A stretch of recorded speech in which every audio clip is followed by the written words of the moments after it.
नमस्कार दोस्तों, मैं डॉक्टर रोहित कुमार आपका हार्दिक स्वागत करता हूं अपने इस होम्योपैथिक चैनल में। आज हम बात करेंगे खांसी जुकाम बुखार की। मौसम बदलने पे जो हो रहा है लोगों को आजकल। तो चलिए होम्योपैथिक दवाइयों की उनके सिम्टम्स अनुसार दवाई का चुनाव करने की शुरुआत करते हैं।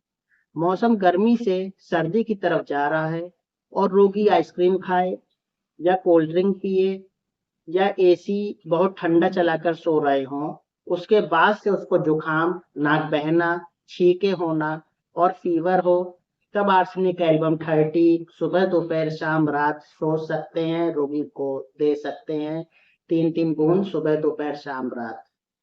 अगर गले में खराश हो तब हेपरसल 30 सुबह दोपहर शाम रोगी को लेना चाहिए।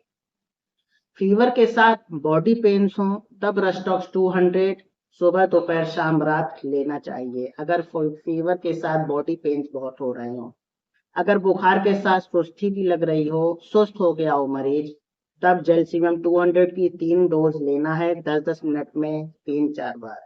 जेल्सिमियम 200 अगर रोगी बहुत सुस्त हो गया हो। फीवर बहुत तेज हो तब बेलेडोना 1 ml की 3 डोज 10-10 मिनट पे देना चाहिए। 10-10 मिनट पे 3-4 बार रोगी को देना अगर फीवर बहुत तेज हो। अगर जुकाम तेज हो, नाक बह रही हो, छींके बहुत आ रही हो, तब एलियम सीपा 200 सुबह दोपहर शाम रात लेना चाहिए। अगर नाक खूब बह रही हो, छींके आ रही हो, खांसी भी हो, फीवर भी हो, तो एलियम सीपा 200 भी दे सकते हैं रोगी को आर्सेनिक 30 के साथ साथ। दोनों दवाइयों में 10-15 मिनट का अंतर करना है।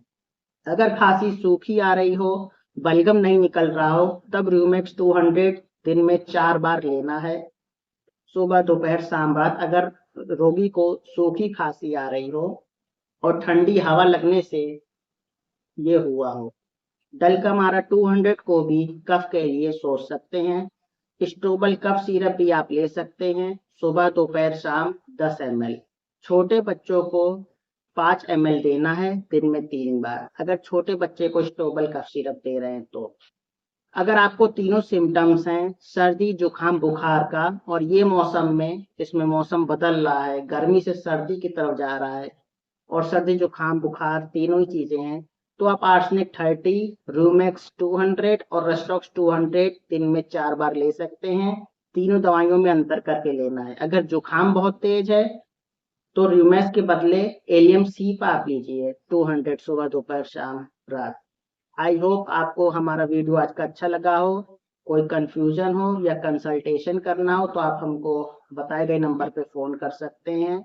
हमारे चैनल को लाइक और सब्सक्राइब करिए। धन्यवाद।